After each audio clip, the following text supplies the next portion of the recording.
আসসালামু আলাইকুম everyone, welcome back to my channel. আজ আমি আপনাদের তৈরি করে দেখাবো প্যানকেক। শুরুতেই আমি একটা ডিম নিয়ে নিচ্ছি।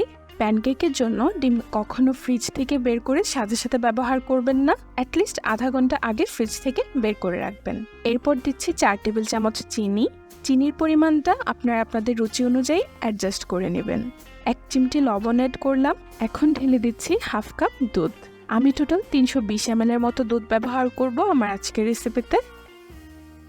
এরপর দিয়ে দিলাম 2 চা চামচ কুকিং অয়েল, 1 চা চামচ ভ্যানিলা এসেন্স। এবার এতে দিয়ে দিচ্ছি 1 কাপ ময়দা, সাথে দিচ্ছি 1 চা চামচ বেকিং পাউডার। এবার সবগুলো উপকরণ খুব ভালোভাবে মিক্স করে নেব।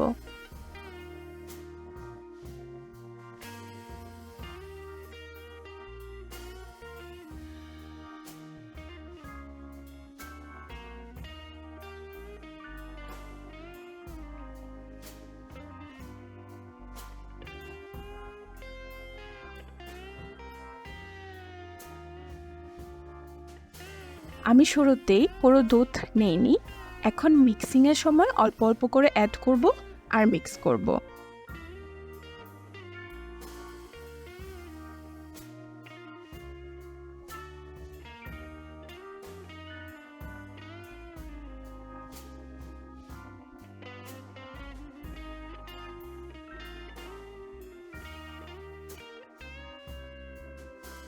ঠিক এরকম টেক্সচার হলেই বোঝা যাবেন আপনার প্যানকেক পারফেক্ট হবে।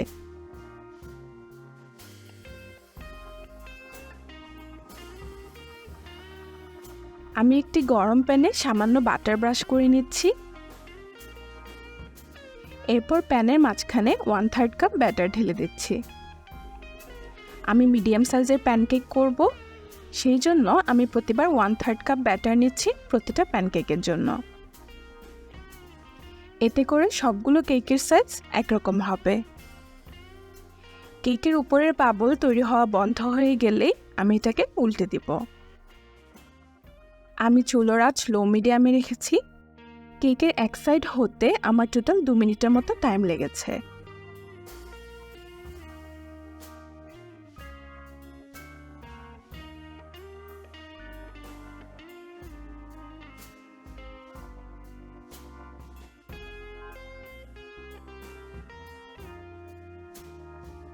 প্যানকেকের কালার নিয়ে বলি, আমরা প্রথমবার বাটার দেওয়াতে প্রথম কেকের কালারটা ফ্যাকাশে হতে পারে, বাট পরেরগুলোর কালার খুব সুন্দর আসে, যেমনটা আমারগুলোতে এসেছে।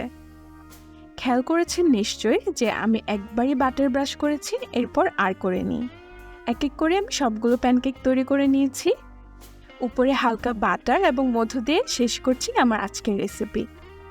এতক্ষণ সাথে থাকার জন্য অসংখ্য ধন্যবাদ। আল্লাহ হাফেজ।